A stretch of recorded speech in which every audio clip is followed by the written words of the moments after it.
For a long time, I was honestly really self-conscious of my voice because a lot of my friends that I worked with told me that it sucked. That's so crazy. Were you going full into your voice? It definitely didn't sound like it does now, but it wasn't like that far off. To be honest, I've only been like singing for like the past like 4 years. That's fucking insane, man. That's crazy. I've always been a very like self-conscious, like very like anxious person. And so for me to be like as like forward as I am and like as frontman-y as I am now is like a very crazy thing. I had a lot of friends at the time who like genuinely thought I was like bipolar or like manic and like having like a manic episode or something because it was so not my personality. The more that I write about my negative experiences, the more I almost like embarrass myself because I sort of like cringe sometimes at like the things I need to say but don't want to. The more I feel like I'm giving myself a chance to like keep living, you know? Because to be fair, like there's a big part of me that didn't think I would make it to see, 30.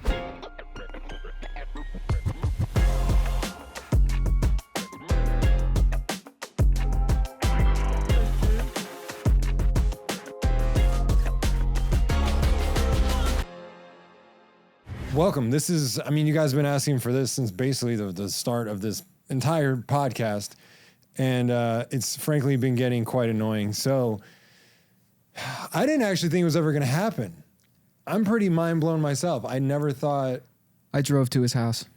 Hold from on, my I haven't house. revealed who it is yet. Wait, Maddie, turn back. Well, damn, now the cat's out of the bag. Damn it. My bad. All right. It's me. It's me. Welcome, my friend and yours, Low Spirit. Hi. We're here. We did it. I know. We made it. I drove across the entire Mojave Desert just to see you. I know. That's pretty crazy. It's the first time you've been out of LA. I didn't even know that I was in the Mojave Desert. I had no idea. Well, you're not from the West Coast, so No, that makes not at all. sense. Because when I go to like Florida, I have no fucking idea where I am. Yeah, I stopped at some like charging station for my car and literally was like, I'm in the middle of the desert somewhere. I don't know where. And then I like added the location to it and it was like Mojave Desert. I was like, oh, it's like not a place across the ocean. It's here next to my house. Dude. In between my house and your house. I'm really glad you came out, dude. This is really cool.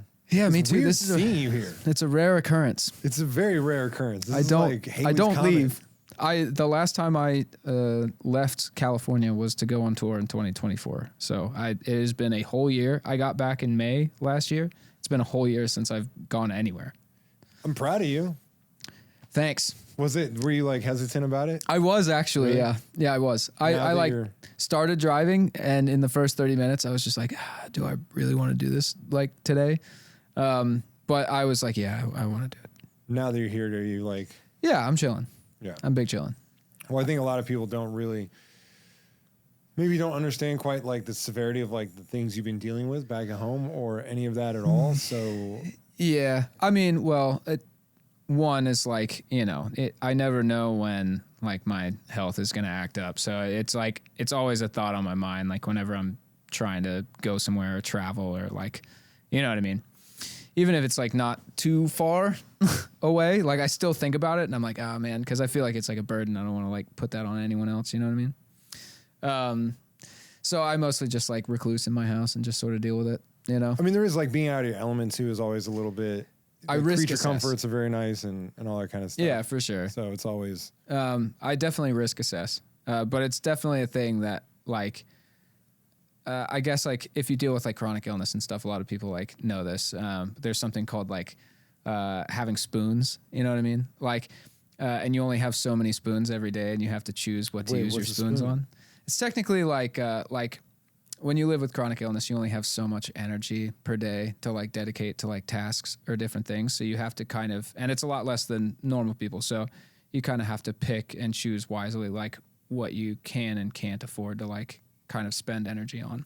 Is there a reason for the spoon metaphor in particular? I'm going to be very honest. I don't fucking know.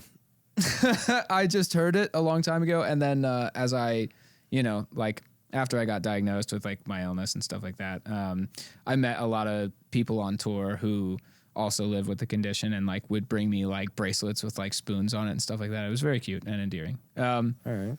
So I just adopted the phrase. And I kind of understand the concept.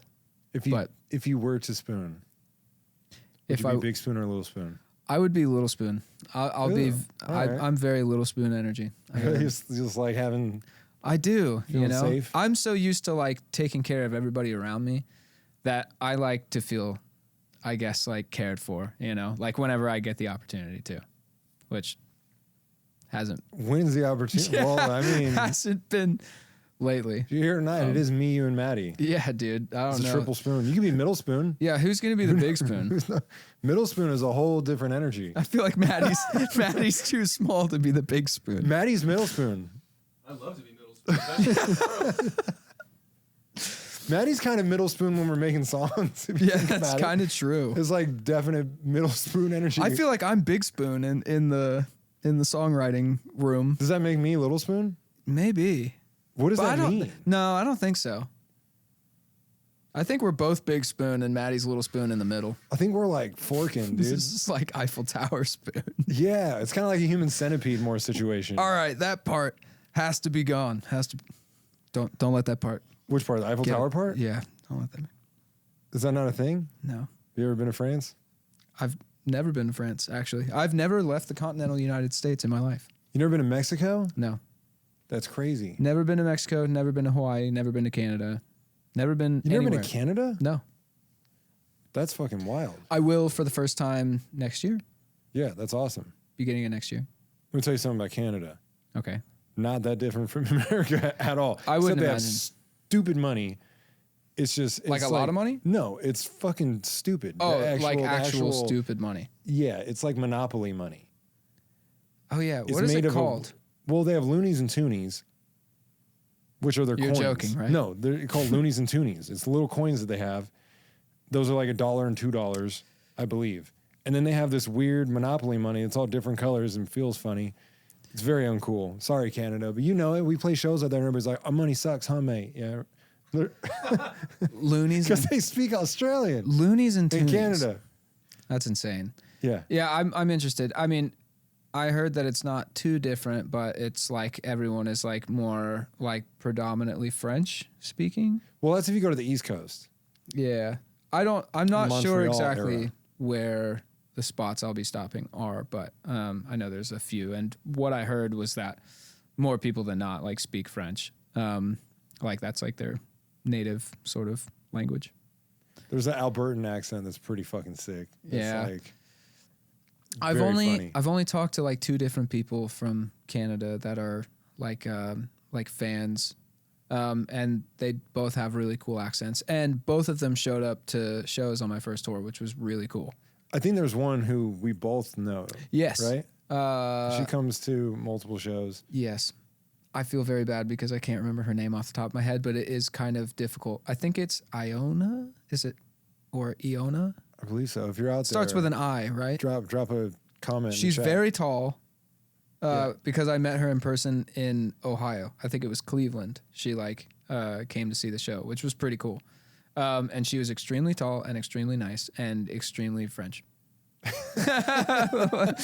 So that is all I have gathered from Canada so far. That people are extremely tall, French, and nice. Hopefully at least the last 2, you know? Yes. You were Yeah, like, yeah. which order did I say that in? Yeah, I couldn't remember, but yeah, I mean that's great. And I know like you did your tour last year, but you didn't hit any Canada then. No. We played Buffalo. That was about as close as we got. It's pretty fucking close. Yeah. You're knocking on the door. You're like at the taint. We You're just right there. You're tapping on the taint of Canada. You know what I mean? Sorry, Buffalo, but you know it. Come on. I saw Niagara Falls. I saw Canada with my eyes, at least that part of Canada. You know what Canada does have? The only cool part of Niagara Falls, because the American side is kind of trash. Yeah, No offense. they look very similar. No, on the other side of the border, it's so sick. Like the part you can like stand on and like chill on. Niagara Falls? Yeah, I don't know if you can stand on the falls. not like standing on the falls, but I mean like the part where you can observe the falls is nicer. Is yeah, what you're exactly. saying? Yeah, for sure. Yeah, I mean, definitely on the American side there was just a lot of like goose shit and Goose? Yeah, like Like geese, geese? geese shit, goose shit. I mean, Hella I don't goose know. shit over there in fucking Buffalo. Pretty much. That's awesome. The venue was nice though. I'll say that.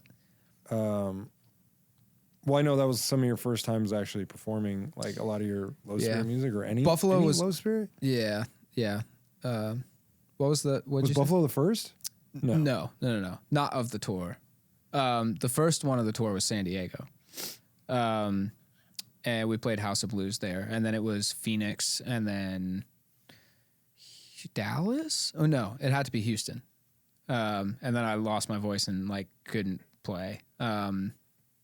After that, I can't. No, it had to be Dallas, I think, because we were supposed to play Houston, and I had to cancel because I was supposed to play, and Nate was supposed to come. Gotcha. And then I ended up at his house with no voice the next day. Like, hadn't seen him in a while and was just like... I think what people don't realize about touring, especially when you're headlining, is the amount of, first off, the vocal rest you need to do and how little you can actually talk to your friends and people that are around you. And almost like, I guess, the isolation and loneliness that can kind of come with that. And a lot of people go on tour like, yo, this is going to be sick. We're going to party. We're going to have fun. We're going to do this, this, and this. And when you're the lead singer or the vocalist, you really can't because you're risking playing the next show or just sounding like shit, which is so embarrassing. Yeah, I'd rather not play. It was kind of, I mean, it was begging to happen because I had gotten sick a few days before the tour started, and we only had a week to rehearse. And I didn't even like rehearse at all. That's crazy. With the band. Because I knew, I was like, if I do this, then I'm going to like shred my voice before I even play the first date. And so I just like literally did not practice with the band at all, which was kind of funny and very scary at the same time because we had never played together before. So like in San Diego, we literally sort of crossed our fingers and like held our breath and we're like, hope this goes good.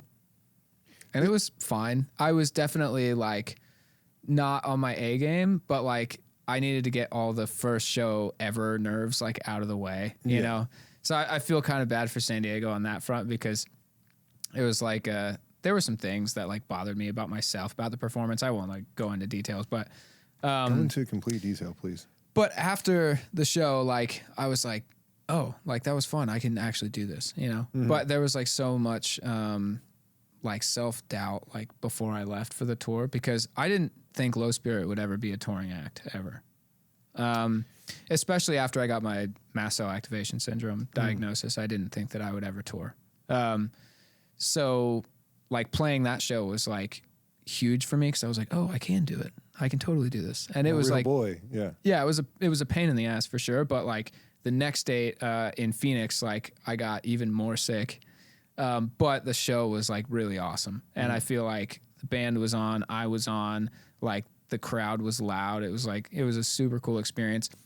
And I was so excited. And then the next day I was even more sick, like woke up in the desert. I remember I have a photo of me that I took and like sent to my management that is disgusting of me just looking absolutely awful, like sick in the middle of nowhere in the desert. Because they were like, how bad is it? And I just sent this photo to them. And they were like, yeah, you need a steroid shot. For sure. But I didn't know, like, can I have that? I don't know. Because there's so many things I can't have with my, like, illness. So I, like, put it off and we played Dallas the next night. Halfway through the set, it just shut off? Yeah, it just stopped. I couldn't talk. I couldn't sing. I couldn't anything. I was, like, really embarrassed and I, like, didn't know like how to like keep going, but I also I was like, oh, I can't just leave, you know? Yeah. So I just like pushed through it as best as I could, like, through the back end of the performance. And then everybody like came up to talk to me and I couldn't talk back to them. It was like really rough, but honestly, I found out like how awesome like my fans really were like that night, especially because I was like apologizing like over and over. And like I had everybody like shouting like affirmations at me like from the crowd and stuff. Yeah. It was really cool and super endearing. Most people are very mean when you're in that position, you know what I mean? Because they're like, we paid good money to see the show and whatever. I mean, I think you can't be mad at somebody if there's something that's completely out of their control. Yeah, it turns out I had developed laryngitis at that point, so it was like in my vocal cords. You also got all of them sick. It was like it. Yeah. Well, it went from just like either a sinus infection or like a head cold to like now like my voice is also ill. Yeah, and I think just having, just being immune compromised in the first place. Yeah. Not being immune compromised, like you have to understand people. I don't know if people get it when you're on tour, dude. You shake hands with hundreds, thousands of people.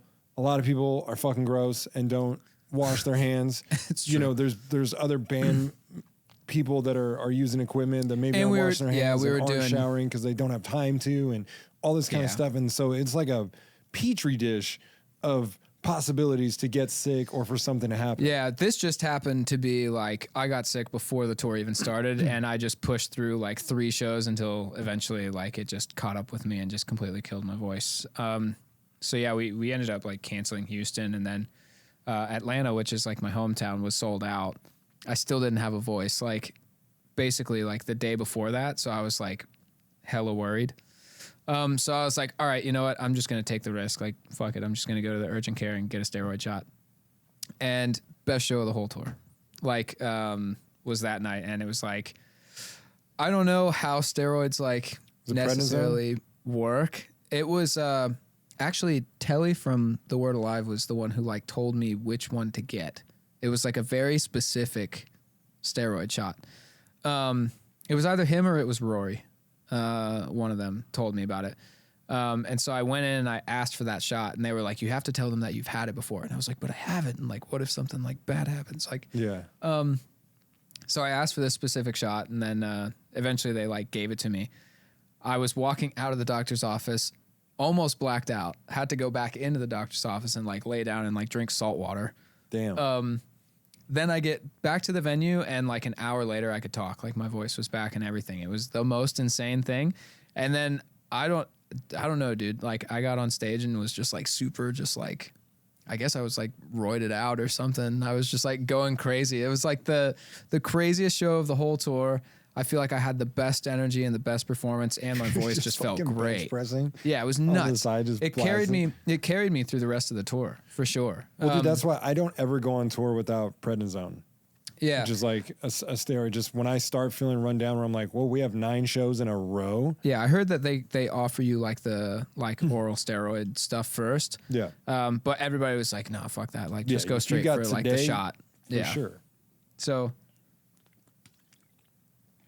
yeah, crazy experience.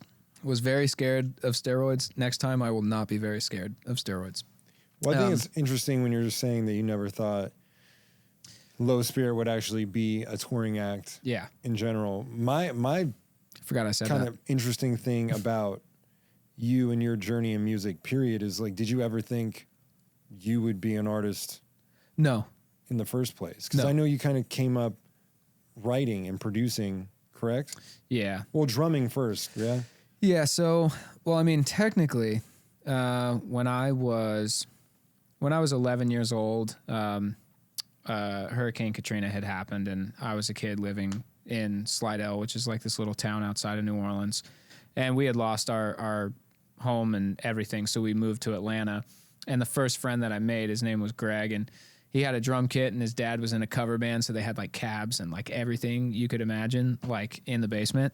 And so like I got into music because of him, and Greg was already a drummer. So I was like, well, I guess I'll like learn how to play guitar. I was very bad at it. And we had like a very bad band that never became like a real thing. What was the name? But then like I would find myself like asking if I could like play his drums and stuff like that. And I got like really into that, and I got actually good at playing drums. And so I kind of followed that for the next few years and was in and out of like a bunch of terrible bands in high school, playing drums. And then I dropped out of high school at 16 and went and pursued for the next like 8 years, like developing what became my first like real band, which was a band called Vault 51. And we signed a deal with like Roadrunner after some time. And during the time between dropping out of high school and signing that record deal was where I like really sort of sharpened my songwriting skills. Cause all I was doing was just making demos for my band and I was working with different producers like Andreas Magnuson or Drew Falk or Kyle Odell or all of these other people. And so I was able to like essentially get in all of these rooms that we just like do now, you know, all the time. But back then it was like this like coveted thing that didn't really happen much. So I got lucky to like learn from all of these people in these situations and have this time to understand what it meant to like, I guess like what writing a song meant, you know what I mean? 'Cause I was just kind of writing like bullshit for a really long time, you know, just kind of poking around in the dark, trying to find cool stuff. What was your role in the band at that time? So I played drums in the band at the You time. weren't doing vocals. No, I was just writing, like I was kind of writing a lot of like everything. But yeah, I was the drummer in the band. We had 2 singers. And you weren't one of them. That's so And crazy I was not to me. one of That's them, so no. crazy to me. No. But the whole time you were producing a lot of stuff or co-producing or just like you were demoing out I was and just then saying doing you the were a producer? demos. Yeah, I was just doing the demos with my best friend Lee at the time. And we would just sort of take them to, you know, Andreas or Drew or Kyle or whoever that we were working with, and they would kind of take the reins. But eventually that changed after we got dropped and shelved by our label, which was like really devastating for us all. But we sort of had to pick up the pieces ourselves and, you know, figure out what to do with it. So we ended up like reproducing the whole record, basically. Lee and I did. And that was like, I mean, I had done other projects in between that, but that was like the first like legitimate thing that I feel like I got to produce and put out into the world. It was an EP called Kid. And they're still making music. So cool. Shout out Vault 51. But yeah, so yeah, I was not a singer at all. And for a long time, I was honestly really self-conscious of my voice because a lot of my friends that I worked with told me that it sucked. That's so crazy. Were you going full into your voice or were you? Yes and no. It definitely didn't sound like it does now, but it wasn't like that far off. It still sounded like me, you know? I mean, I've heard the first Low Spirit song that you showed me. One that came out, or like the first song that I sang on like ever. Well, I don't know. It's when you showed me. They were like, this is like the first. Maybe it did come out. Maybe it didn't. I don't know. Yeah, it's kind of funny. Like, even the stuff that came out, like the first few songs, I feel like my voice has changed a lot. Yeah, that's why you were like, listen to how much has changed even since this first. I'm always like learning and like picking up like different things that I hear from other people that I really like, and I'm like, what would it sound like if I tried that? Yeah. So I feel like, of course, like naturally, it's like sort of changed over the years. But yeah, to be honest, I've only been like singing, like really singing, for like the past like 4 years. That's fucking insane, man. That's crazy. I feel like it's not though, because I was like, for a long time when I was working on other people's records, I was like singing in like the low octaves or like, you know, like falsetto dubs or like just kind of background vocal stuff. So I feel like that sort of helped shape, like, I guess, like, how do I say this? Like, I guess I began to understand what I wanted to hear out of myself based on what I wanted to hear out of other people. I get that. You know what I mean? Yeah. So like I would fill in the gaps of what I wanted to hear in somebody else's voice on a record. That was basically like what I would do when they would go away. Yeah. And then when I would send them a mix, they'd be like, wow, the vocal sounds crazy. And I'm like, yeah, I know, right? For sure. Listen how full it sounds. Yeah, exactly. And so, yeah, it just, over the years, like producing like a bunch of different singers, like I said, like I knew what I wanted to hear out of them. So then I would just put that same heat on myself on trying to get those same like takes and that same like effort and those same feelings that I wanted to hear out of everyone else that I most of the time couldn't get, you know? So when is the moment where you decide, all right, I'm going to try and do my own full song or anything like that? In 2021, I was producing an album for a band called The Funeral Portrait, and I was going through a lot at the time. so this was like right when I guess like my chronic illness issues first started, but no one could give me answers, so I didn't know what it was. So basically the doctors all like told me that it was like psychological and that I was like crazy. And so I like at the time I was sleeping on the singer of the Funeral Portraits floor, like in a basement.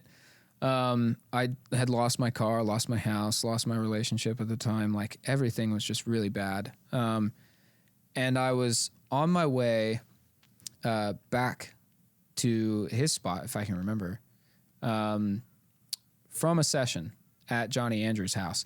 And that song White Flag by Dido, if you remember that song. Yeah. It was like from the 90s. It was a song I hadn't heard since I was like in the back of my mom's car.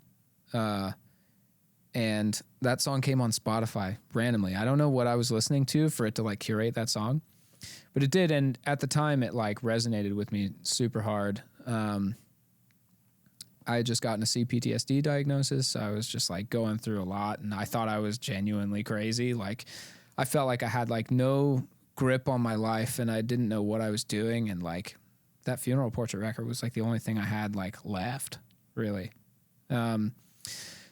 So I really resonated with the chorus, which the lyrics were like, you know, I think it was like, I won't go down with the ship and I won't put my hands up and surrender. You know, there will be no white flag above my door. Yeah, just like sort of felt like it ran parallel with what I felt in that moment, like about my life. And so I went home and I just laid out the piano chords and I just cut the vocal over it and put it on the internet. And then next thing I knew, like, it didn't go viral, but I just posted it on Facebook. And my posts never did shit. Like no one ever cared, you know, but I put this little video up. Yeah, it was like the next morning I like woke up and it had like 400 or 500 like fucking likes on it, which was like pretty nutty. And all of my friends were like, you should start a TikTok and you should do this and do that. Was that you setting it up, the angle you kind of I used to like was that hide. the first time? Yeah. I hide used behind the pop screen? Yeah, I would like hide like super hard. Like you couldn't even like really see my face. I've always been a very like self-conscious, like very like anxious person. And so for me to be like as like forward as I am and like as front-man-y as I am now is like a very crazy thing. I had a lot of friends at the time who like genuinely thought I was like bipolar or like manic and like having like a manic episode or something because it was so not my personality. That's great. That's interesting. Like I had friends like calling my girlfriend at the time, like asking if I was like going through a manic episode because I was posting videos of me singing on the internet. That's so wild. Yeah.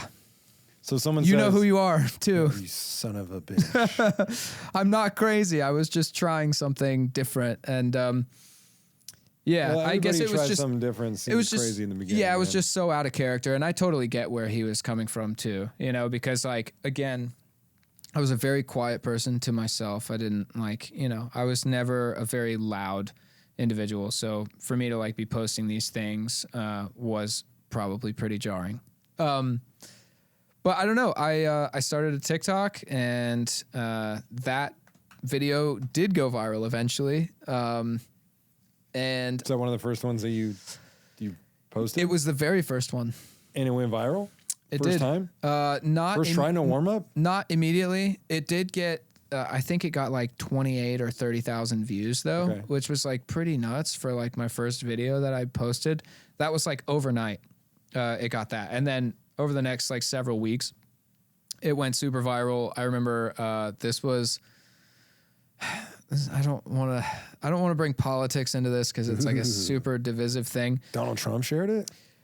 A lot of people that were right wing leaning. Oh, that was like their calling card. Making videos with it. Like taking whenever he got voted out of office, started like taking down American flags and putting up like black flags with my sound, which doesn't even make any sense, but okay. Regardless of how I or anyone feels about this, I was just like, I don't want to play along. Yeah, I don't want to this. get pulled into politics. Yeah, one at side all. or another, You know, and it's not that, you know, I believe anything, I guess, like bad or harmful towards either side of the, you know, political spectrum. But I just don't like to get involved because people are just so emotionally charged about it, and rightfully so, you know.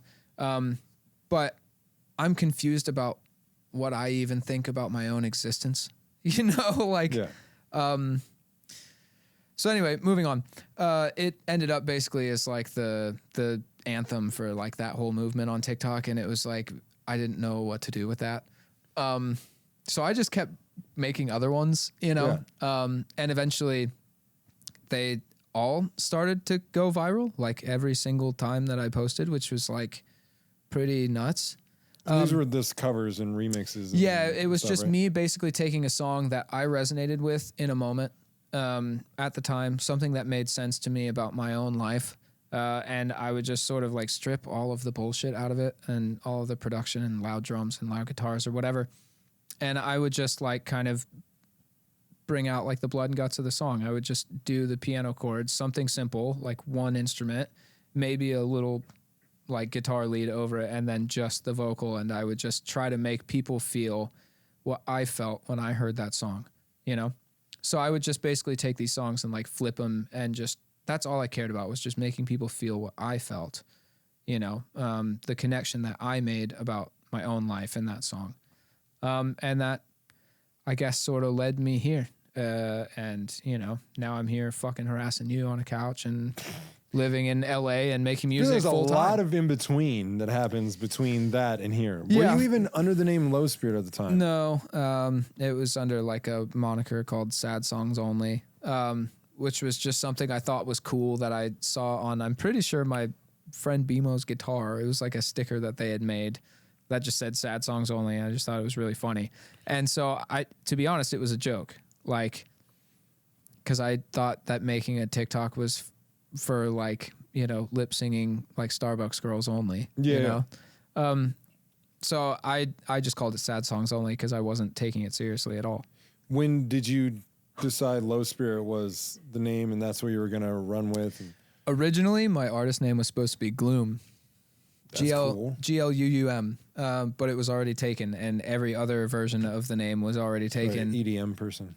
Yeah, so I was kind of like looking for synonyms. I wanted something that felt like synonymous with, you know, how I felt about life and what was going on around me on a daily basis. And I was going through a lot of really, really dark stuff at the time. So I wanted something that really like spoke to where I was at in my life when all of this stuff started going, you know, taking off. And so when you look for synonyms for the word gloom, you find low spirits with an S on the end. And I remember like talking to my now manager at the time, and I was like, do you think Low Spirit as like a first and last name is like kind of cool? And he was like, I think that's really dope. We should run with it. So I just didn't even think about it like any more than that. I was like, yeah, just do it. Cause I was so tired of like thinking about it. Trying to figure out a name. Yeah. And so, I mean, it just kind of comes down to like, you know how it is. Like when you spend too much time thinking about a song, it's always bad, Yeah, you know, but when you don't think about it at all, it's usually great. for sure. I try to think about that when it comes to anything in my life now. Like, I'm like, if I want to do something, I don't want to think about it. Like, I'm just going to go do it. And however impulsive and like destructive that may like sound or like come off, like it's not really that way. It's just more so about like making a decision.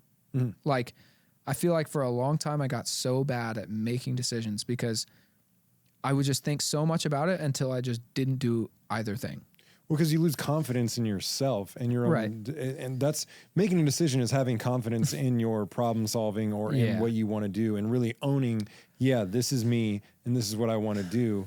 And when you start to lose your own identity, you start to second guess yourself so much, it's hard to be confident in your decision making. Yeah, and for quite a number of years, I lost all of my confidence. And I was, you know, I was in a relationship with somebody that sort of like disarmed my confidence for a long time, you know, and sort of, I feel like I was always second guessing myself on like what I wanted or what I needed or what I thought or felt, and that just ended up like bleeding into everything else in my life. And so now I'm in a place where, I'm not in that situation anymore. And so like now I really live by like, this is how I feel. This is what I'm going to do, Yeah. I think that's this is what I think. Thing. This is what I'm going to act on, Yeah. or if this is what I think is the right thing to do, I'm just going to go do that. And I'm not going to think about it, because I just spent so many years like paralyzed by just trying to make a decision. And is this what this person would do, or what this person would do, or is this what they want me to do? It's like, I don't want to fucking live like that anymore. It was so stressful. Yeah. And I was so unhappy. And also I was making the worst decisions ever. For sure. Yeah, that'll happen when you're not basing it off of what you actually want to do, and when you're trying to please others. Right. Well, when you get this, and anyone who's like come up in the music industry like totally gets this, you feel like you need to appease everyone around you that has something that you need, or like has like, if they have any sort of power dynamic over you, like you feel like you have to make the choice that's going to appease that person, so they extend you the opportunity to just do the thing that helps you take care of yourself, Yeah. And there is a piece of like, there are a lot of people, and myself included, there's been times where it's like, okay, I'm going to play the long game here, and I'll take, maybe this isn't exactly what I want, or I'm not necessarily happy making this decision, but I'll do it because maybe a year from now it'll pay off here, or this person it'll help build this here or there. Right. Yeah. I feel like what I mean in like the industry is like, you're like, oh, I need to like write this type of song so that this A&R fucks with me.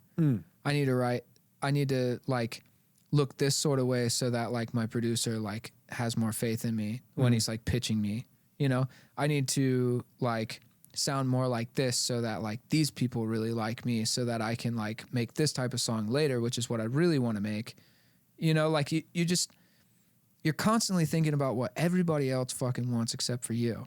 I feel like I did that for so long, and then ended up, like sort of in a relationship with somebody who like sort of made me feel the same way, where I felt like, oh, I need to make this decision because that's going to make them happy. And you know what I mean? Like that matters more than me being happy, and so, yeah, it's like, that's more so like what I mean. It's just like, you just feel like you need to make choices to appease other people so that you can unlock certain doors and like just keep like moving forward, because you feel like you need them.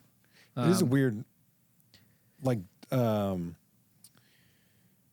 just dichotomy of the music industry in itself, is because once you get to a certain level, once you're, to throw it back to the Buffalo reference, once you're like knocking on the taint of the industry, that is just a crazy term. Once you're tapping on the taint of the industry, it does put you in a place where you start listening to the bullshit that when you were coming up, you're like, fuck this, fuck that. Yeah, I don't you're care like, what that person I thinks. would never do that now. Yeah. And then you're right there, and you have people in your ear saying, okay, well, let's try this, and let's it's use the worst this place to be, and make this type of song. And what the craziest thing is, when you're right there, the most important thing is to be genuine and be authentic to yourself. I'm going to be candid right now, and I'm like, sorry if this like makes my manager butthurt or whatever.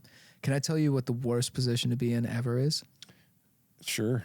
Having anyone tell you what they think. Having anyone who isn't your audience or your fan tell you what they think you should do. Artistically? Yes. I would go as far as to say... And I mean, not even just artistically, but like strategically, like content, internet, whatever, like merch. You know what I mean? Like, it's just like, at a certain point, I forgot this was my shit. You know what I mean? And so it's just kind of funny. I feel like I had to relearn that this is like my art and my music and my project and my life. Yeah. And I spent so much time like having so many people in my ear and just being like, they know better than me. Mm-hmm. But you know where I had the most growth? When I had none of them. That's the piece right there. Admittedly. And I know that sounds like, it probably sounds bad right now, but it's like, I was enthusiastic in making the most content and growing the most and putting out the most music before I had anyone on my team. Mm-hmm. Period. Well, it's because it's just strictly authentic, genuine, what you want to do. Yeah, dude. And I'm like trying to get back to that while also maintaining like those relationships and friendships because, again, admittedly, like I do benefit from having them there, and I do need them, and like also they've become incredibly like close people to me. But it's funny because it's like I need to like set the line on like what I actually take into consideration that like comes from them versus like what I act on, you know? But yeah, don't forget it's your shit, you know? Taking creative advice from people who aren't creatives is a issue within itself. Yeah. Maddie, keep the camera on Ekoh so that I can just rip my vape and no one sees it. They only rip hear your it. vape, dog. So taking creative advice from people who aren't creative is a kind of a slippery slope anyways. Nice. Caught You guys didn't see Caught in the anything. act, bro. It's a slippery slope anyways. I would go as far as say I don't think here's a hot take. Go ahead. I don't think you should listen to what fans say. Yeah, well, okay. I feel like in my circumstance, I guess it's slightly different because I really put myself out there, and I feel like I do like on a different level than most people, like in most artists. I get on and I talk about my life, I talk about my health, I talk about all of these things, and like for me, like it's almost like the currency that I get and the reward that I get from like my fans is like, or from making music in general, is making that connection with people. Yeah. I don't really care about money. You know, I don't really come from money. I don't really care about like looking cool. I've never been the cool kid. The only thing that like makes me feel good is when I put something out there and somebody's like, damn, I felt that, you know? And so like when it comes to my fans, like I'm so curious, like what it is about me that connects with them, like as a person, you know? And so like when I talk about like listening to my fans, that's really what it is. Like I want to know what it is about me, because like that helps me make more of those connections, which makes me feel rewarded and good. And it helps me dig into that same important part of me that like I didn't even know that I needed to be digging into more, you know? Well, that's a good point to be made. And like, I adore my fans, the community they've made, like everything they do, the support, the things that they make and come up with. Yeah, it is cool. It's incredible. What I'm more speaking on is if I start letting what you think I should be making, or if you're like, oh, I want to hear this, I want to hear that. If I ingest that, it's going to change. Confuse your internal compass. Yeah, because it's like what you want from me is me, and I can't be me if I'm letting you influence what it is. I have to just do what feels right. I have to go where I'm being pulled, and hopefully you go there with me. I understand if you don't want to, but hopefully you do. I feel like there's like a separation there though, right? Like you have like, at least for me, like I get to know what it is about me that they connect with. And then like, I'm still inspired by that same place, you know? And that same place, really, it doesn't end when it comes to like, things that would inspire me to write or like to talk about. Like, but I see what you're saying. Like if somebody's like, well, I like this type of song from you, you know what I mean? That I'm like, oh, I mean, like that's cool. But like, it's more so about like the actual like substance, you know, that I'm like, what should I dive deeper on myself about? And, I mean, this whole project, like Low Spirits, started as like a therapy project for me. The only reason that it exists, is because of my therapist. 'Cause she was basically asking me why I package my trauma and sell it to other people for a living. That's how she put it to me. And I was like, well, shit, like when you put it that way, like, yeah, that does sound pretty bad, doesn't it? She was like, well, it sounds miserable. I wouldn't do it, you know? And she was like, well, why don't you just like make your own music? And you know, whether people love it or piss on it, like who cares? Like, at least you're telling your story. You are the main character. And like, you know, you get to kind of let those things like come off your chest and exist in the world and be known. And yeah, I mean, she was clearly right about something. So again, it's like more so me connecting with like fans, like almost on like a psychology and like therapy level. And then that sort of makes me realize new things about myself that then I can take back home and like think about and like write about. And I just like approaching things like that. But like from like just a bird's eye view on like musicality, if somebody's like, I want to hear more heavy stuff or this, like, I don't really care. That's no more, offense. I don't take any of that into consideration, you know? It's the same thing of like, I can't let the love influence what I make just as much as I can't let the hate influence what I make. Right, yeah. And it's, you forget about that part. Everybody's always like, yeah, I don't care if you don't like it. I'm still going to make what I want to make. Right. But then you forget, if everybody likes it, that doesn't mean you have to keep doing that. You know what I'm saying? If that's not where you feel pulled to, there's also the universal, there's no way everyone will like anything you do. True. So like, who cares? Like, just make what you're compelled to make in a moment. And like, whether it's going to be the biggest thing ever, which by the way, no one can predict, like not you, not your management, not your label, no one. Who cares? Just fucking make music, you know?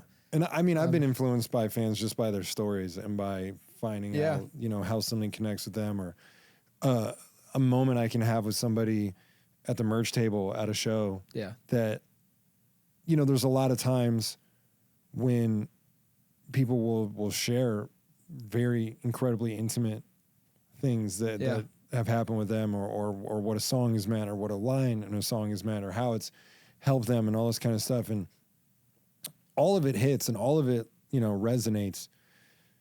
But when you hear a lot, it just, you know, I guess you start to build up a tolerance a little bit for it. And nowadays, when there's one that will hit me, I'm like, pay attention to what it is right here at its purest form, what it's doing to you, and remember that, because you need to take that to a song somewhere, because obviously this piece here means something to you. I'm kind of on a mission to like sort of decode like the 12-year-old Josh, like with his portable CD player and terrible headphones. Like I feel like the reason I make music now is because like when I was a kid, you know, life was not fantastic. But like putting on like a favorite CD or something new that I became obsessed with, like it just like sort of took me somewhere else, you know? And so if I can create that same space and that same feeling for a kid now as an adult, it's like the most like healing thing I could do for like the kid in me now. Truly. You know? And there's, I mean, I think you and I are very similar in that. 'Cause when I was growing up, music was the only place where I felt like I belonged somewhere, or like somebody understood what I was going through. Because I'd been told to go to church and taken to all these different things, or therapy, all this kind of stuff, and none of it hit. Yeah. But then I remember going to a show and being 13 and feeling like, damn, you went sooner than I did. dude, and feeling like this person gets me. Yeah. Like this person's saying something and it's hitting me, and these people next to me all get it. Yeah. And there's like a spiritual factor to feeling that way, and feeling like you're not alone in the world, because you're not the only one who feels the way you do. I think for me, it was just if music just felt like my own thing. Like my brother and sister were like good at like drawing, and like my sister's a painter, you know? And so like they sort of had their thing, and I was not the cool kid. I didn't have very many friends. I skateboarded at the time. And that was sort of like my thing, but like I didn't really have like any sort of artistic identity like my siblings did. And like neither one of them during that point in my life wanted to be my friend. So it was like music just felt like something that I gravitated towards, and it like made me feel cool and made me feel like I had my own thing, and it like gave me a place to go, and like certain songs would give me certain feelings, and like I don't know, like I guess like I just sort of gravitated towards that. And whenever Katrina happened, it like separated me from all of my best friends that like skateboarded at the time. And so like I didn't know what I was experiencing at the time because I was 14, but I was like, I guess I was depressed, you know? So I just like stopped skateboarding. I didn't have anyone to skate with or hang out with.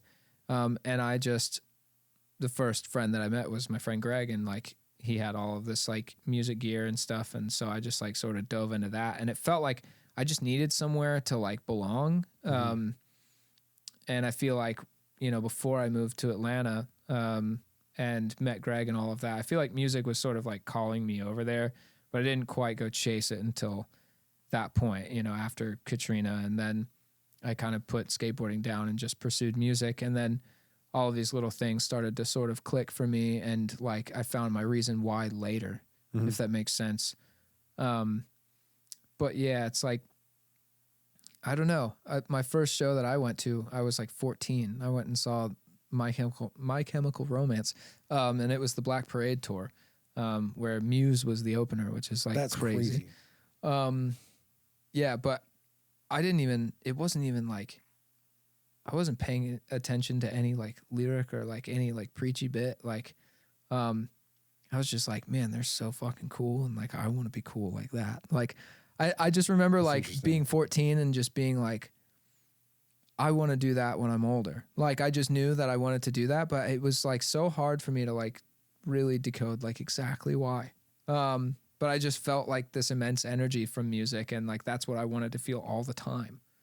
And everywhere else in my life at the time was just super kind of like low vibration, really, you know, like just sort of felt that way. So like going to a show for the first time was just like, whoa, like this kind of like feeling exists. Like I just want to exist here all the time, you know? I think that was the interesting thing, even shows being one side of it. But it's the thing that's always interested me about shows in general is that I feel like music listening is such a individual experience.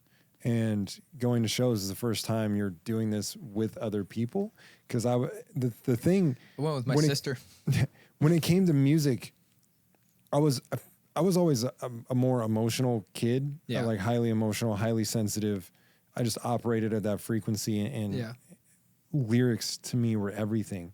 I'm like this 12-year-old kid fucking like getting chills listening to certain lyrics. I'm like, fucking, this is like my Bible, dude. Like this thing right here, what this person said is changing my life. And it felt so much like it was my thing. And it was like, it becomes your identity.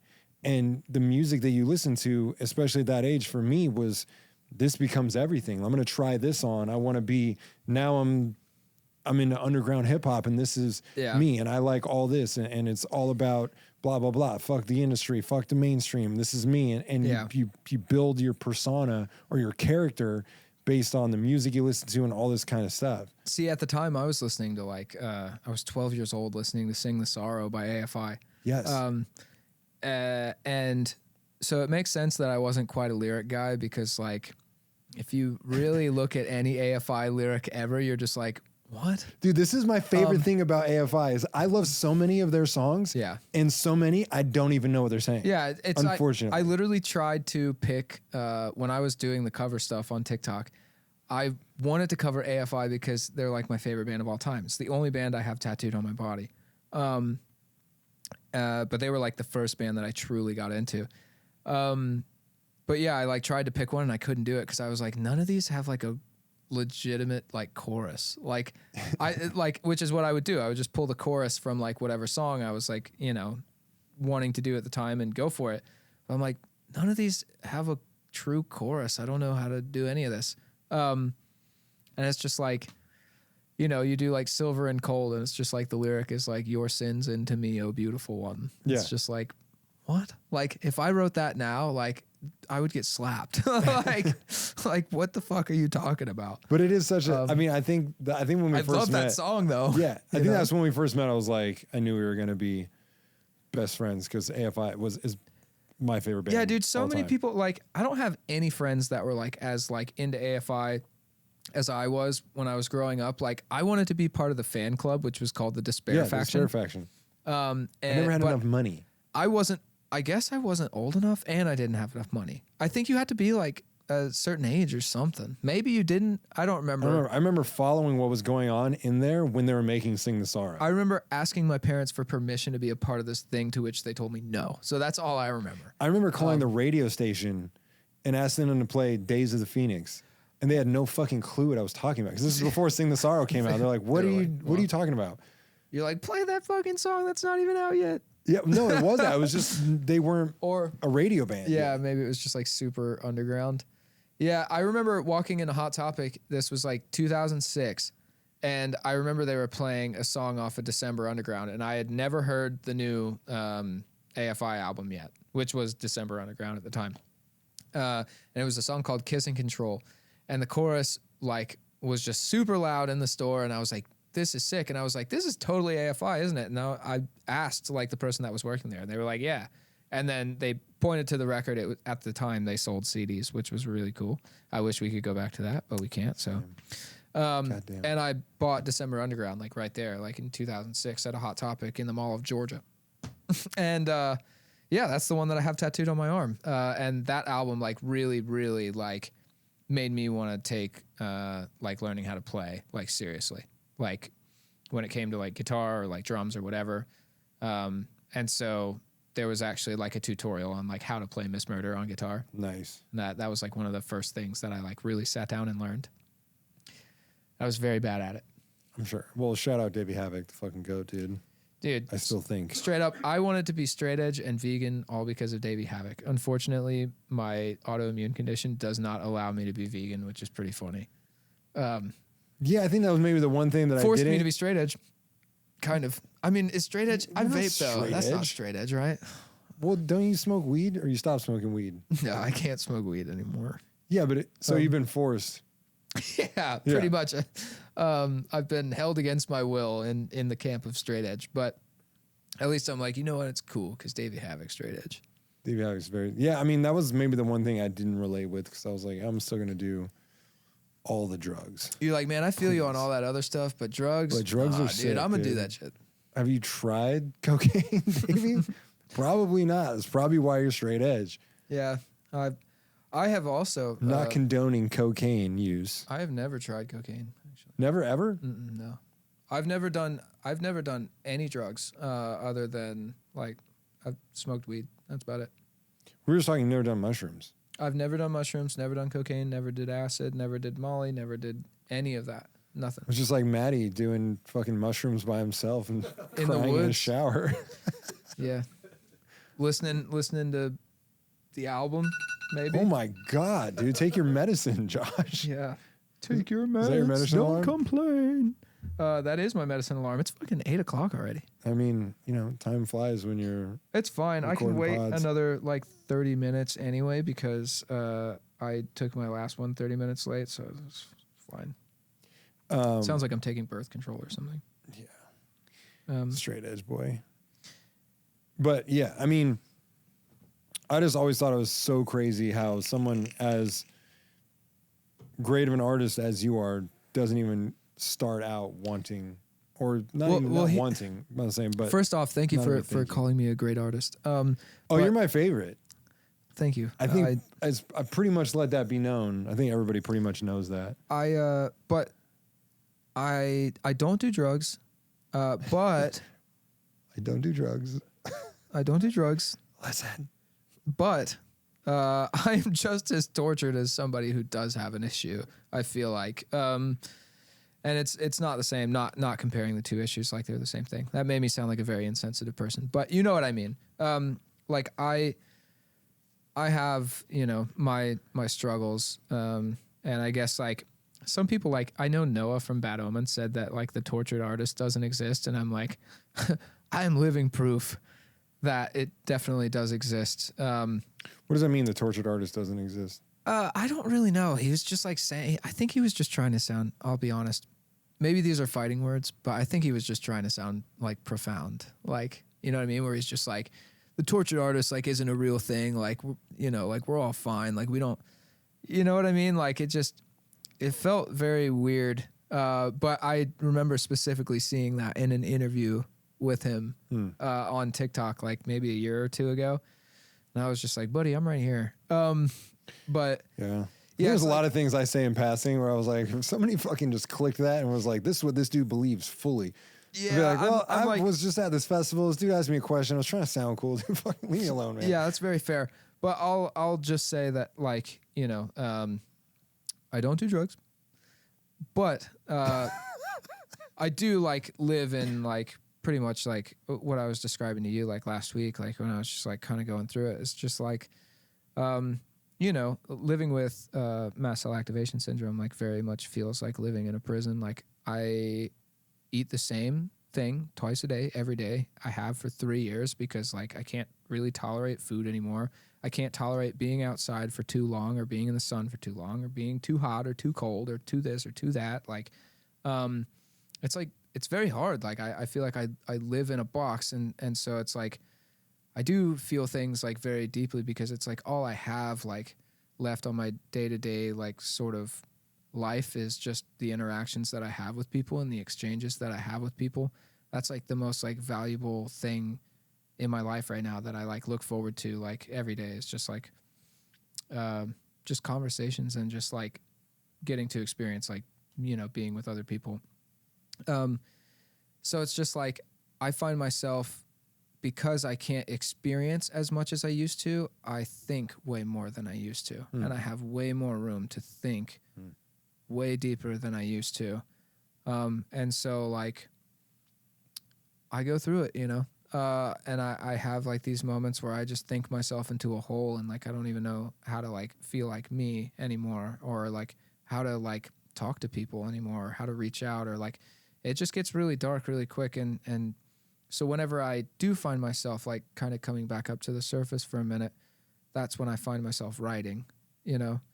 And I feel like the whole point of that was that like, I feel like when you're an addict, and you can attest to this, I have a lot of friends that are recovered addicts. But when you're an addict, you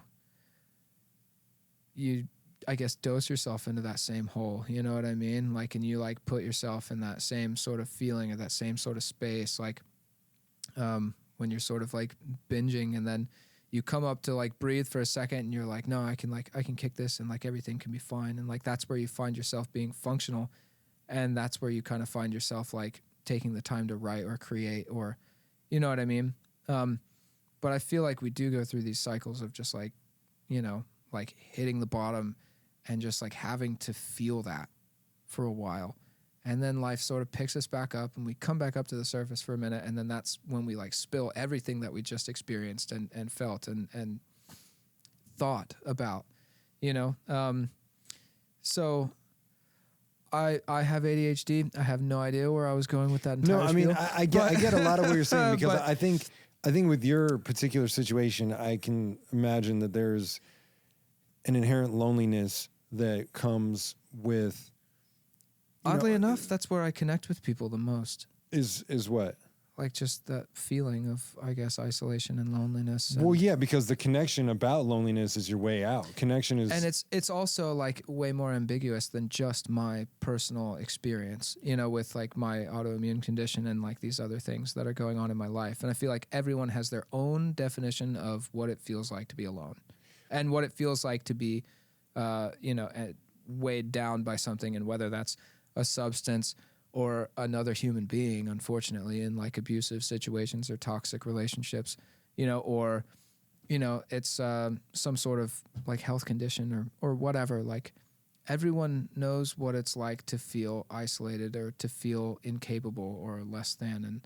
And I have gone through so much of that in my life that now as an adult trying to recover from being in that space, like this is how I like let go of all of it, you know? And so I think a lot of people get turned off by the fact that they think I'm so outwardly negative in my music. And it's like, I don't think that's the case. This is just where I go to like put those things down and put them to rest and try and get them off of my shoulders.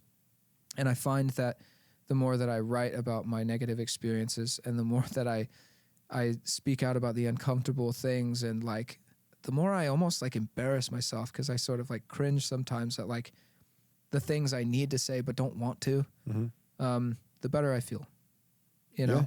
and the lighter I feel, and the more I feel like I'm giving myself a chance to like keep living, you know, Because to be fair, like there's a big part of me that didn't think I would make it to see, 30 at all. So the fact that I did is a testament to letting all of that go in my music. And like, it means a lot that you say things like, that you respect me highly as like an artist and such, because I think that's really cool, because that was like never the mission. To be honest, it was more of like a selfish venture of like trying to fix myself, you know?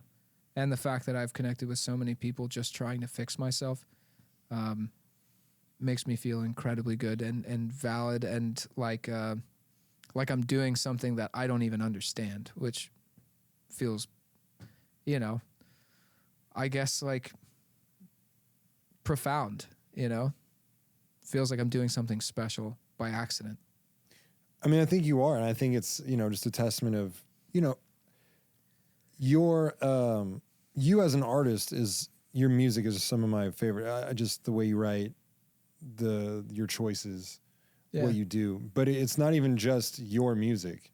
I think you're an incredible songwriter. Like, I can hear when you wrote somebody else's song. Yeah. Which I think only happens with the best writers. That's cool. In my opinion. As soon as I heard like Suffocate City, I was like, yeah, this sounds like something Josh would have written. Yeah, it's kind of funny because like that song was me and another guy, Johnny Andrews. Which I also was like, this sounds like Johnny Andrews' voice. Yeah, so it was more so like it was his like chorus and chorus melody. I can't remember exactly like who came up with exactly what, but he comes up with everything like on a piano, and it's just like a piano and him, and he's like an older dude, so it's like kind of funny because like when he sings something and he plays it on the piano, it like sounds straight out of a time machine, dude. Like it sounds like this old song, especially with his voice. Yeah, dude, because he sounds like Ozzy Osbourne, like straight up. I've written with Johnny once, so writing that whole record with Johnny was really interesting because it was like I had to figure out how to take his song that felt like it came across as like a classic rock song and make it now. Yeah. So I would like write most of like the like musical arrangement and like figure out how to deliver the vocal and stuff like that to make it so not that to feel a little more modern but his songs at their core and the bones of like the choruses and stuff were always so good. So it was like just trying to figure out how we could both like do our own thing and like make it work. So it's really funny that you heard that song and you could tell it was me, because that whole record was like such an interesting challenge for me, because he was always challenging me on what I would naturally create, and I was doing the same thing to him. But what you were saying a second ago about how you can kind of tell if I like wrote something or produced something, Spotify somehow can also tell.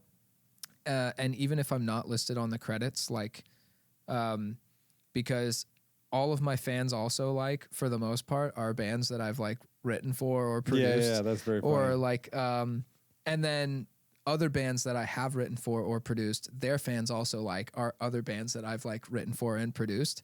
And the credits, like, I know who you are. I'm not quite like registered properly on like a ton of them. But it's okay. To be honest, it's fine and fair. I'm totally living, but it's just all to say that Spotify somehow also recognizes it, even if it's not on paper that I'm affiliated. Yeah. So that's an interesting thing. So I guess, to your credit, I'm saying that I guess I do have a sound and I'm just not like aware of it. You know? You do. And it comes to, I mean, it's in your choices and even things like that, because I mean, that's why I enjoy making songs with you so much, is because I like being with somebody who I like when me and Maddie were in the studio, when we left some of the sessions, Maddie was like, yeah, I've never seen you just be like, hey, yeah, whatever you say. I'm not that guy. I'm always like, well, let me try this and try that. But when you say, do it this way, I'm like, cool, whatever you say, man. And it comes with trusting somebody's ear and being like, I trust that you have good taste, and I trust that you're pointing me in the right direction and you know what you're doing. So even though it might not be inherently what I would do, I'm going to do it because I trust in that, and that might make me a better writer. That's a whole strength on its own, because most people are intimidated by that level of like confidence and commitment. Like if I'm like, no, that's great, let's keep going. Like some people think that because I was too quick means that I don't care and I just want to get it over with. And I'm like, no. If I guess there is no real way to tell, is there? Like between being confident and committing something for the sake of it being good and just wanting to get to the next part, or like being like, yeah, this is fine. You know? Well, there's like, there's both, because there's parts that was like, yeah, this is it. This is cool. Yeah. And then the next day we're listening, you're like, hey, I think you should redo that and push it a little harder here. And it's like, okay. I also guess it helps for the sake that like I'm involved in the like musical projects that you're talking about. So like, I guess I have just as much skin in the game. So if I'm confident about something and I'm like, no, that's great, let's move. Then like, you're like, okay, well, if he's confident enough to like put that out, like, you know, for himself. Well, it's not like, unfortunately, maybe I don't even think of you like that. I hope, like, I think of you as somebody who just cares in general. Even if they don't have skin in the game, I'm just like, okay, obviously he cares enough about me. He doesn't want me to put out something it's like, bad. actually, I don't respect you that much, but like. Yeah, I don't know. If I put out something and was like, man, this is dog shit. And then we'll come to you and be like, dude, you told me this was good. What the fuck, man? Have we ever had that moment? I don't think we have. Moment? Like the one where like, if I've said it was good and then you come back and you're like, actually, this is fucking terrible. We ran into one word that we disagreed on. Really? And in hindsight, do you remember? I was wrong. Was it figure eight? It was. Yes. Yeah. And in hindsight, I was like, you know, he was right. I don't know why I ran into this so hard. Yeah, dude. Yeah. And you know what's funny is that I was like, no, I love it. You know why I loved it? Because one of my favorite artists, who's like he's just it's his solo project. It's Matt Caracas from Citizen. On his new album, the new album's called To Dream of Something Wicked. I'm going to shout it out because I think it's awesome. But there's a song called Figure Eights on it, and it's just sort of about like, it's the same idea of like running in circles, except, you know, you're just making a different shape, so you think it's better than running in circles. So it's like, when I don't know, that to me like strikes me as like just profound, you know? It's like just a better way to say like running in circles. And so I always like, if I have a better way to say something, you know, I want to choose that one, like 10 out of 10 times. Yeah, for sure. But like at face value, like it didn't make sense to you, which is why you fought about it like for a second and you were like, I just don't know if it's like good or not. I think it was just the word figure eight. I was just like, it just feels... You're like, it's just making me think about ice skating. And I don't... Yeah, kind of, yeah. But in hindsight, like again, in hindsight, stepped away and like listened to it, I don't know, a couple weeks ago or something, I was like, yeah, he was right. This is a great line. It's good. Yeah, yeah. But again, it's that... It hits your ear kind of funny, and in my opinion, that's better than hitting your ear like... Naturally. Yeah, and because, just having because then no one's going to pay attention. It's not going to hold any weight, and they're not going to think twice about it. But they're going to be like, what did you just say? And then they're going to think about it, and then it's going to hit them like what it actually means. And then like, you know what I mean? I feel like that's like more important. I'd rather do that. But there is a thing, yeah, and that, I mean, that's even as an artist pushing up against your own inherent, just because I turn to this immediately doesn't mean it's the right turn to it, or turn away from it immediately does not mean that it's the wrong or right answer. Yeah. You know what I just thought about? I just thought about like Maddie toggling between like camera views, like me and you, and like I wonder if he's keeping tally of how many times he's like fucked up or like not, or maybe he's just like, oh, now it's gotta be Ekoh. No way. How are you doing, Josh Maddie? just interjected. I gotta like switch it over to Do you him. think you're crushing it right now? Fucking crushing it. I just hear Nice, him dude. just like laughing while I'm calling him out. I'm just laughing at maybe him just like falling asleep and then waking up and hitting the fucking... Dude, yeah, I feel like I couldn't have the pressure of like camera op for this, of having to like switch between the two, because You have to actively be listening and paying attention and hitting buttons. Yeah, and like not being able to participate in the conversation like makes me feel Well, like that's why I said, Maddie, you can jump in whenever you want, man. Thanks, dude. Yeah, we need feel a free. third camera like right in front of his face, which would be super funny. You know, it's funny, we set one up. up yesterday because I was just doing a different vibe for something where it was just me and Andrew, and so I just put one on Andrew here, and I was like, dude, that should be just a camera angle that we have, just like the You know what I random want to person. say just for a second? Let's like take a left off of like being serious for a second. I'm really glad that I decided that Goodbye Happiness, the hook in that was so good that I wanted to steal it and make my own song out of it. Me too. And for me, that's maybe the biggest compliment I've ever been given as a songwriter. I was like, man, this chorus is so good. I was like, I wish it went like this. And then I was like, yo, you care if I like do this? And you were like, nah. And then I was like, so it's funny that I feel like I hijacked your song and then asked you to feature on it. Yeah, and you made it better. Which is so funny. And then like Jesus, I was like just in like I'd gotten diagnosed with fucking mold toxicity. And I was like real bad off when I came up to do those videos in Atlanta. So we didn't even get to like actually like bro out. We just like made a bunch of content for it and then went on our separate ways. Yeah. And then I don't even remember what happened. Did you like, how did we become friends? I think I just kept calling you.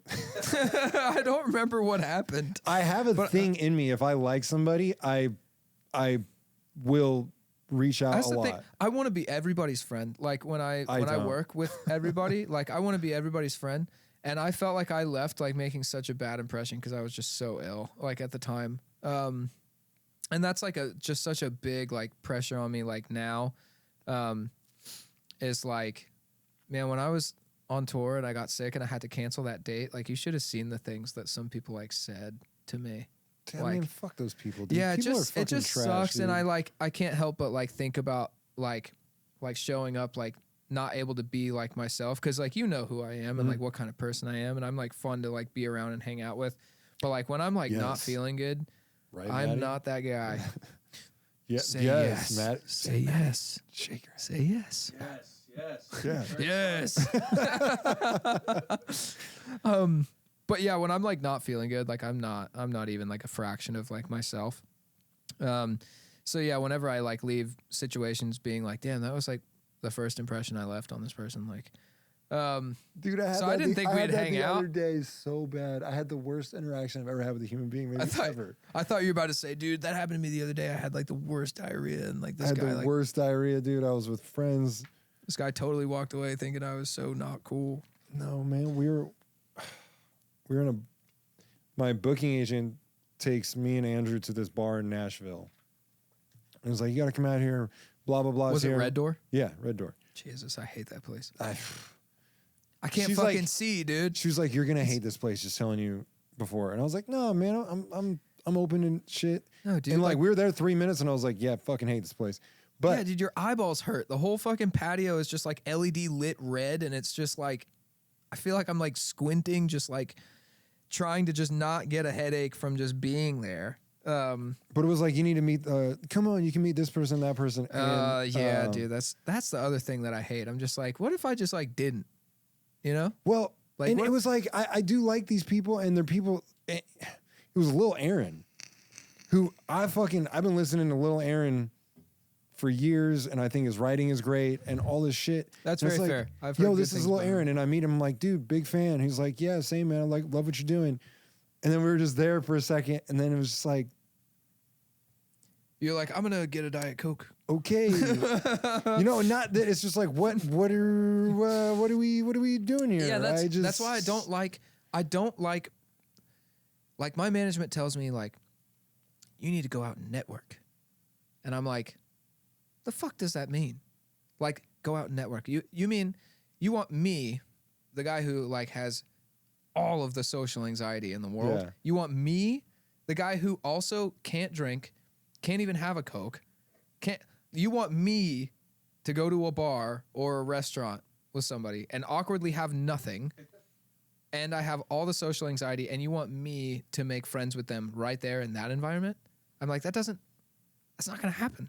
It's like the best way that I could network is they come to my house and run a session with me. Yeah, Is that not true? yeah, for That sure. is like my element. It's where like I can like be myself. It's where I feel the most normal.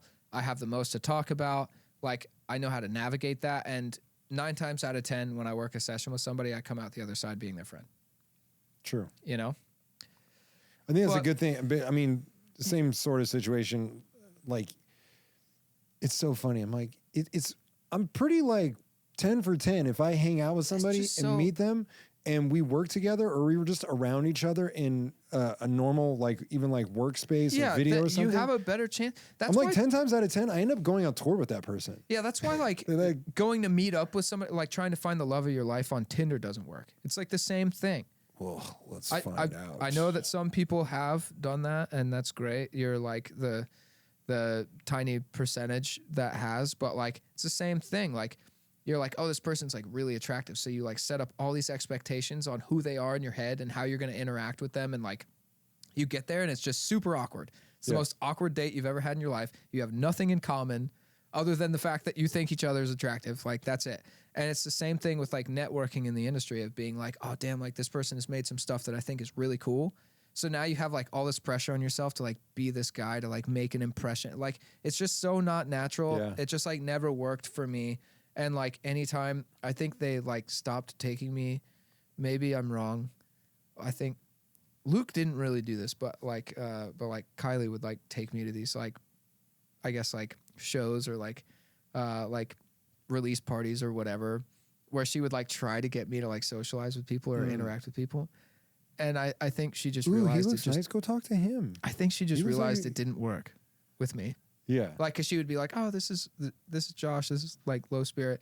And I would just be like, hey, like, I didn't know how to like be like, oh, what's up, dude? Like, what do I say? I don't even know what to say. Like, it just feels like so much pressure, like right off the rip. And I'm just like, I don't know how to operate here. It's just not my thing. But it's like writing music. That's all I do. So come write music with me and we'll probably be friends. So if you want to date Josh, book a session. Yeah. Yeah. You know, this is your best way to meet him. Just, you know, walk up in there and trauma dump on him and make a song. Yeah. Come write a song with me. But that is, I mean, I a lot of my friendships, especially in this business, like you have to really work at them. Yeah. And like contact I don't people. know though. Like when I say work at them, I mean you have Austin to. and I became best friends because I went to go, like, I hired him to produce a song for me. Mm-hmm. And we had such a good time because it's that same environment. It's like the only one I thrive in. That's it. But we had such a good time. And like the second time I met him, I was like, you'll move to LA with me. Second time I ever met him. That's crazy. Because I just knew the type of person he was, and I like really liked him and like thought he was really good, way too good for like where he was, which was in the middle of nowhere, Lakeland, Florida. Goddamn. Yeah, dude, he had like huge bugs like crawling all over his house every time I showed up there. I hated it there, dude. I can imagine. It was like, I'm talking like grasshoppers that were like this fucking big, dude. No, Like I'm out. like 100%, hundreds I'm of out. them crawling up his I'm like out. walls. Peace Insane. out. Don't do that shit. I'm out with it. So anyway, second time I met him, asked him to move to LA, and it's like, I don't know. Like, I feel like you get to read people the most, you get to know the most about them in the shortest amount of time, and it's like the most natural way to do all of those things like that. You know, I don't know. It's just Well, creation is vulnerable too, and so Yeah. you are kind of opening yourself up. you're letting people in. Yeah. You know, and they're letting you in. Like it's like I don't know. And those are like the connections that I like the most with people. Well, you know, And- off rip, like if you connect and if you vibe off of each other, bro. Like that was the first time I met Maddie. I was like, yeah. I found Maddie on TikTok and was like, hey, you want to come to Vegas and fucking do a session? You lived in LA. That's crazy. Like- I met Pete, my guitar player that I take on tour with me. I met him on TikTok because I saw a video of him like playing drums, and it was literally like I can't remember. It was like a comeback kid breakdown or something, and it was like the AI voice that was like. I remember specifically what it said, and it made me laugh so hard. I was like, "This guy's gonna be my best friend." But it said, "This breakdown makes me want to rip my wiener off and throw it," and then he just like hit this breakdown, and so I just messaged him, and I was just like, "Yo, dude, like if you're ever in Georgia," I was living in Atlanta at the time. I was like, "We should run a session together, like just see how it goes." And then the first time we hung out, we like hit it off, and now he lives with me in LA and Austin. So it's like, it's kind of funny like how that works. I feel like you just know, and also like. If we can be stupid, like together, like if we can just say some dumb shit and like laugh, you know, then it's kind of like, you know, that you're going to be homies. And it's like, oh, I like that guy. Like I'll run another session with him, you know? Yeah, most definitely. So I don't know. That's kind of how we ended up friends. But yeah, where were we going with this? This was just about like, I guess how we ended up friends, right? This podcast? Yeah, I don't know. This segment of the conversation. Oh, yeah. I lose the plot so much because this is how I know, and how my therapist was like, you definitely have ADHD. It's because she'll like make a point and I'll be like, oh yeah. And then I'll go to make a point about her point. And then I'll hyperfixate on like this one little piece of like making the point until eventually I forget what the point was. And then I'm like, where am I? Yeah, I think you just lost me now. See? And now I'm lost. Now I don't know, man. My brain is fucked up. That's my brand though. True. And You know. have you talked about the fact that the album is done? No, I haven't talked about that. Not here at least. Well, yeah. I'm saying in general. I made a post about it on Instagram that I think went highly unnoticed because it was like on a random Sunday, like in the afternoon when like no one's on the internet. But that's okay. They'll know soon enough. But yeah, the album is finally done. I've been working on the album for 2 years collectively, driving myself absolutely nuts and putting all this pressure on me. But what's funny is I worked on some stuff with you and with Maddie, and then I only had like maybe like 2 songs like for the album at that time. And then once we worked on stuff together, I really liked working with Maddie on stuff because I was like, damn, I feel like I can trust him because like we'll leave for 20 minutes, come back, and he's made something that sounds fucking great. Yeah. I don't know anyone that I trust like that at all. I'm usually the guy to like sit there and like produce everything. And like, if I feel like you and I are on like the same level and I can give you the idea or the seed of the idea and walk away for half an hour and come back and you've like got this like thing like already like fleshed out and it sounds awesome. That's like humongous. That never happens, you know? To a point where it's like, if I stay here, I'm going to probably fuck it up. I should probably leave so you can do your thing. Yeah, it's honestly really nice because then it's just like, oh, I can just focus on like the actual song, like the thing, you know, that like really matters to me, like the chord progression and the vocal and the lyric and like how it moves from part to part in the song. And then like, you know, I'll let him do his thing now. And then I bring my friend Aaron, who's done like Mind of Mine and Anymore with me. And we got to put the stuff that we made together under the microscope for like 2 weeks, you know, and just really focused on arrangement together from there after the song was already done. And we got to mix it together. But my point was I had 2 songs and then we met, and then it felt like I went through all these radical changes in my life. Like I, you know, went through a breakup with somebody that I was with for like 8 years, and, you know, a lot changed. And then it was like all these songs just fell out of the sky like so quickly. And it went from I had 2 songs to I had too many songs. I had 2 songs and then all of a sudden I had like 23 songs. And then I was like, oh shit, like, can we just put all of them out? And then my management's like, maybe we should pick 13. Actually, he said 12. And then I said, well, how about 14? And then he was like 12. And then I was like, okay, 13. And then that's like sort of where we landed. Great compromise. But yeah, so I have a 13-song album that's done and it's completely mastered. And yeah, I'll just talk about it. This is the first time I'm ever going to press vinyl and have like a physical, like tangible, like I guess like representation of my music in my hands. I'm like really excited. The artwork that I have like planned for the album is like really thought out and really special. I won't give away the name of the record or like any of that yet because I can't wait to like actually just deliver it all at once. But every single song is a piece of my own lived experience. Like every single song is like a real thing. And there are some things on the album that I've never written about before. One being love, which is pretty funny.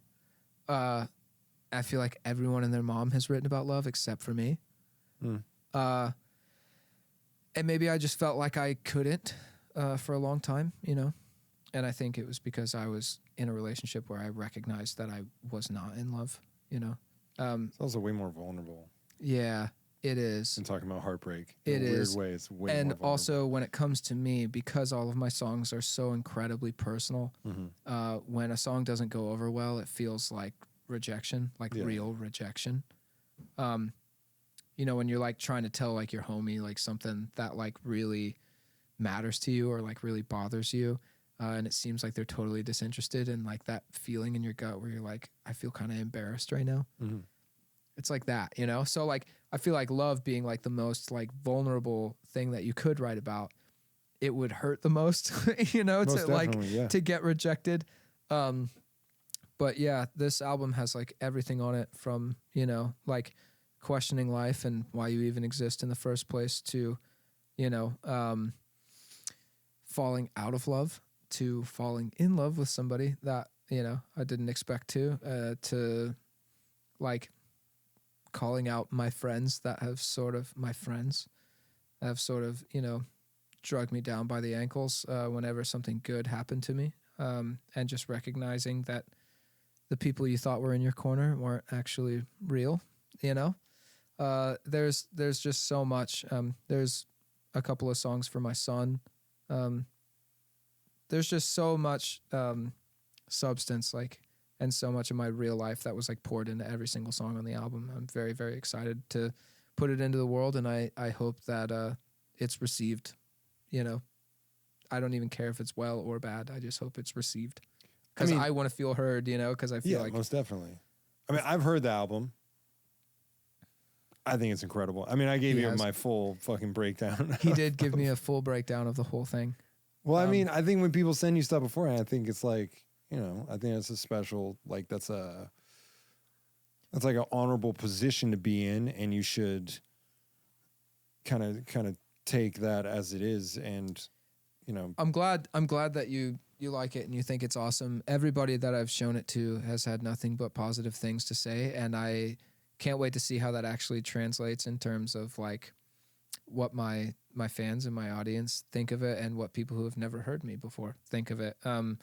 You know, because sometimes I have like that doubt where I'm like, maybe everybody around me is just saying nice things for the sake of saying nice things. But I think I did try my best to be as honest and as real and as vulnerable as I could. And I also tried to explore things I've never done before. You know, I mean, there's a fucking straight up like piano and cello ballad on the album. Yeah. There's a folk song on the album. I've never done that before. You know, there's straight rock songs, more like pop alternative songs. There's like so much of me just like pushing the envelope in every single direction. And even if people don't receive it well, like I'm proud of myself for what I pulled off with that record. And the title of the record that I'm not going to tell you is very fitting, I think. Yes. I know it. I know that also. But we'll keep it under wraps for now. Yeah. But I think when it drops, you should come back. We should talk about it. I would love to. Especially when I like don't have a migraine and I'm not like talking at a 100 miles an hour in every direction that may or may not make sense. I think it's great. It makes for very interesting conversations. Yeah. I think maybe we should also at some point like talk about some stuff that we were considering doing. Most definitely. Yeah. I guess we'll do that next time too. I talk about it all the time just randomly, and people are just like, what? And I was like, yeah. And they're like, what'd you say? I'm like, nothing. Yeah. We didn't do a whole album together or anything. Yeah. I'm excited. But I think it's time, like, you know, like this is in the spotlight right now. So I think it's very important to Yeah, for sure. let it be You there. and my manager both say that. Yeah. Everything's got its time, man. You know? It's true. Timing is everything. So, and our time has run up. You got to go take your medicine. Yeah, I do. It's my phone's been screaming at me. But I love you. I'm so stoked you came out and we were able to hang out and do this one. Yeah, dude. This was fun. I think it's great. And you just got to be like a returning regular, man. Returning regular. A double R, buddy. And on that note. Yeah, thanks for hanging out, man. It's been another episode of I'm Not Sick, But I'm Not Well. If there's anybody who represents I'm Not Sick, But I'm Not Well more than anybody, this is it's Josh. It's true. For sure. I wonder if you can tell like how like flare-uppy I am on my face. Is my face super red right now, Maddie? No, you look That's great. Is You it look because of super the hot right jellyfish now. boob lighting? We have jellyfish boob lighting, and you look hot. Great. So on that note, we'll see you guys next time. Thanks for hanging out. Peace.